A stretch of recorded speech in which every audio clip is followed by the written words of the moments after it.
What if you only got 2% on your money? Could you still retire successfully?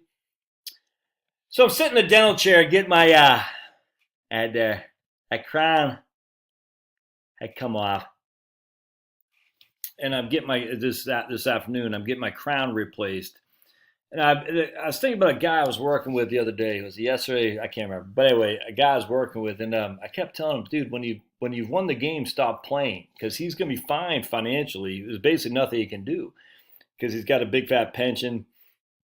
He's going to be fine. Then I just started occurring to me. I said, what if you only got 2% of your money and you're pulling 5,000 a year out? I'll show you what I'm talking about here in just a second. But I mean, would you be okay for a financial planning perspective, from a retirement income perspective? Why do we got to make it so complex? I think one of the reasons we make it so complex is everyone's thinking there's going to be this huge amount of inflation, maybe, that your spending goes up with each and every year, maybe. But I just got to think about it. So let me just spreadsheet. So let's take a look here. So here I got $100,000, and you're only getting 2% a year. You're taking $5,000 a year. We're not adjusting with inflation. We'll go back to that in just a second. Not sure you need to, but let's just talk about that here in just a second. All right. So basically, you got $100,000. You're getting 2%. Right now, 30-year Treasuries are paying 1. Let's see. 30-year Treasuries are paying 1.4. 30-year Treasuries paying 1.5. Oh, it's up pretty good. So 30-year Treasuries are paying 1.5. So 2% isn't that far off. But either way, you're still eating your principal 3% a year. All right. So we're not adjusting this with inflation. That's fine. But because we're just saying, what if I just took 5,000 a year out? How long would my money last? Quite a simple calculation, very infantile to draw. Even I can do it. Your money would last 26 years. What's the likelihood of you living 26 years in retirement? Let's go and look at that. So bear with me just a second. So if we go to dinkytown.net, which is CCH website, they actually changed it from dinkytown.net, but still it's good. We got a life expectancy calendar or calculator. We're going to say we have Josh. We're going to say he's 65 years old.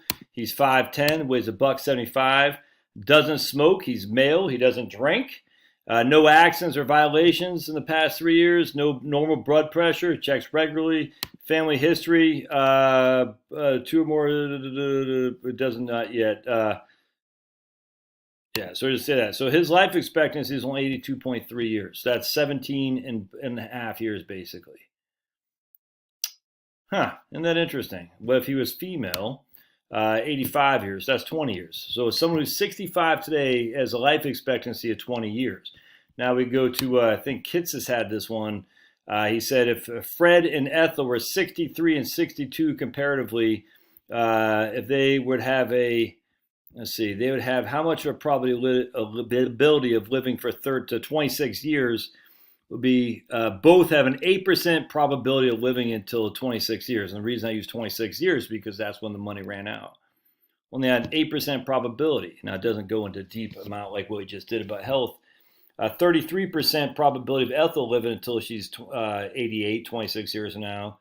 And a 17%, 21% chance of Fred living.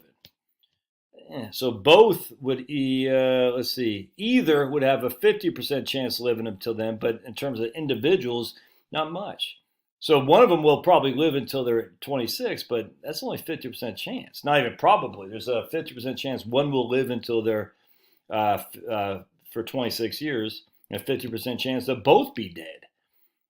They're both alive. There's only a 8% chance they'll both be alive. If that makes sense. But there's a 33% chance Ethel will be alive and a 21% chance that Fred will be. Not very good odds, actually. Not very good odds at all. So their money's going to run out in 26 years, but they'll probably be dead. There's a good chance they'll both be dead. So if we do 4,000 a year or 4,500, and we say, okay, 4,500. Now, again, we're not adjusting for inflation. We'll change that over. Well, that lasts until we're 30 years old, and we runs out in our 30 years. Now, if we have inflation at let's do inflation. Bear in mind, pause real quick. So if you have inflation at 2%, I'm just using 2% inflation. Basically, inflation is taking away our growth. You can see here this portfolio we're taking 4,500 out will still last till we're 23. All right, so if we go back to the life expectancy calculator. And we're going to say, Josh, I mean, that's, again, is a decent probability I'll be dead by the time I'm 23 years old from now, which would be 80. This is for Charlotte. This is for me. 23, I'll be 88. It's a good chance I'll be dead. You know, life expectancy, that means average. That means half the people die before, half the people die after. But still, not a very good not a very high likelihood that I'll die that I'll survive until then anyway. But what if we say I'm heavier? We'll say I'm 210, right? Well, let's just use that for an example. What does this do? Did I drop it? There we go. Did I not drop it? Guess that didn't drop it. Okay, that's weird. Didn't drop it all. Let's say high blood pressure. Look at that, high blood pressure control medication, high blood pressure non-control. Whoa. So it's like the weight doesn't matter. That's kind of weird to me. Family history will say parents not good health. Both parents live to age 70. And look at that, man. Anyway, so just again, not a huge likelihood that I'm going to die, man. Let's say 250. See if that changes anything. Okay, there we go. So the heavier you are, there. Okay, let's say 125. Yeah, it's weird. 125. That's sickly. At 175. All right, so you can see there, not very high probability that we're going to be around that long. And if we're not around that long, it's kind of like why take the risk? So we'll put this at 5,000, and that money will run out in 21 years. But even if at 5,000 a year, adjusted for inflation, I'm only getting 2% a year in my portfolio. I mean, my portfolio will last. 2% is because it's fixed. That's what I'm saying. So this could be linear. You say, look, it's going to be a linear portfolio. I'm getting 2%. That's it. So let's say 54. We're going to spend 5,000 a year until we're dead. Not until we're dead for the first 10 years. Then we're going to spend 4,000 a year thereafter. So we're going to change this to go. We're going to make this 4,000. But it'll be adjusted for make it $5,000. So we'll say basically went down the beginning. So basically 5,000, we're going to times it by 2% a year for inflation. Then we're going to say 5,000 again in 10 years. And that money runs out in year 23. All right. Then in 20 years, we're going to say 5,000 again. So basically what we're doing is reducing our expenditures 24. So that doesn't do much. But what if we did 4,500? And we're going to come back here, 4,500. I bet our money's going to last. Yep, look at that. And then 4,500 a year. Basically what we're doing is saying as we get older, we're going to spend less. And look at that. Yeah, and that lasts until we're 27, to 27 years in retirement. The point about that, hell, we can do 1.03. What if we do 1.03% rate of return? Just buy some, good old-fashioned corporate bonds, man. Yeah, at 4,500, let's do 5,000. Actually, what is our corporate bonds doing? Hold on a second. Corporate bonds aren't paying 3, so let's go to 1.025. That's 2.5. There we go. We'll make that like that, and we'll just say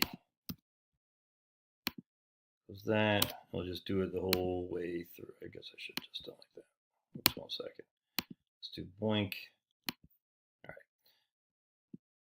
All right, so if you're getting 2.5% and with a 2% inflation, as long as it doesn't fluctuate at all, that 5,000 a year, and you drop it every 10 years by, let's see, you gotta go back here, 5,000, blink. You gotta go back here at 5,000, blink. So you drop it every 10 years, you're dropping it by 1,000. That money lasts 26 years, man. Again, we're back to 26 years. That's at 1.025, which is 2.5%. That's nothing fancy. Anyway, it's interesting. So we start at 5,000. We go from 5,005. We go 5,000. to down $5,800. We're going 858 divided by 5858. That is a 14% decline in spending power. The 14% decline, that's exactly what BLS and SEC or the SEC, the numbers show about. Anyway, I'll go into that here in just a little bit, but man, just when it comes to retirement planning, if you won the game, stop playing. Why take on the risk? Now there might be a reason to take the risk. There might. Maybe you want to leave more to charity. Maybe you want to spend more. I don't know, but I'm just showing it right here. It just hit me. It's like, why go out? I mean, look, I'm stocks, but I'm still in the accumulation phase. Something to think about. I don't have the answer for you, but if you can get 2.5 to 3% bonds, I just showed you right there. You could take freaking 5% a year out as long as you reduce your expenditures just for inflation at 2% a year, and not have to worry about hardly ever running out of money. I mean, look, you might in your late 20s, in your latter part of your retirement, sure, absolutely, there could be a chance you run out of money, but you probably won't be around. That's just something to think about. I'd love to hear your comments. See you.